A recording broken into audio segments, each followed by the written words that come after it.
V nedeljo je minilo točno 5 let, odkar so se v Sloveniji zaradi epidemije COVID-19 prvič, žal ne zadnjič, zaprle šole. 16. marca smo vas iz našega uredništva takole pozdravili v oddaji Izodrom, vi pa ste se morali zelo hitro privaditi pouku na daljavo. Učence z osnovne šole Center v Novem mestu in z osnovne šole Koper smo vprašali, kako se spominjajo tega obdobja in kako je vplivalo nanje.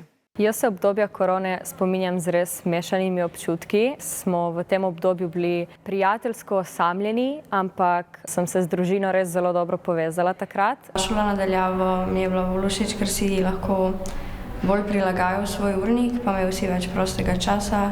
Neko obdobje tehnologije in ko je vsak otrok skoraj imel svoj računalnik, telefon ali pa tablico. Slabša zbranost mogoče pri pouku. Tem smo bili malo bolj na off. Tle rabimo biti pa zbrani in se zjutraj vstati prej. Izsledki nekaterih raziskav vplivu šolanja na daljavo so pokazali upad motivacije, vrzeli v znanju, slabše branje in pismenost. Nekateri učenci še vedno težko spremljate pouk, poleg tega ste nemirnejši in bolj klepetavi. Slabše sodelujete s sošolci in ste manj dovzetni za stiske drugih. Tudi gibljete se manj, obenem pa je več duševnih stisk. Pri šestošolcih opažam, da imajo težave pri zapisovanju, tudi pri koncentraciji, ampak to je že nekako značilno za vse mlajše generacije, ki so veliko na zaslonih. Bilo kar precej tudi teh čustvenih stisk, zlasti pri tistih učencih, ki so zelo uspešni sicer, pa so imeli občutek, da niso dovolj dobri oziroma da ne morejo dohajati, kot so prej. Da se zelo ne znam več učiti, ne znam se več spraviti za mizo, pa si vzeti 2 ure, da se nekaj res naučim.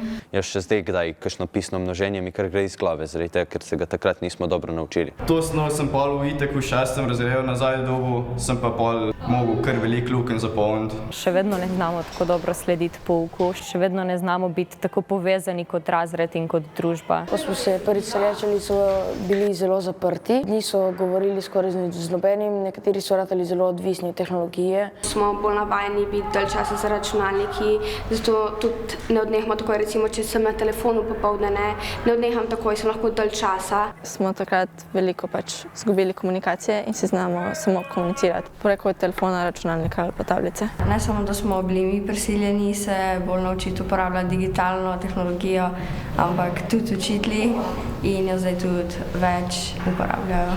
Epidemija koronavirusa na srečo torej ni pustila samo negativnih posledic. Ugotovili ste, da je privilegij hoditi v šolo, bolj cenite čas, ki ga lahko preživite s prijatelji in ste samostojnejši pri iskanju informacij.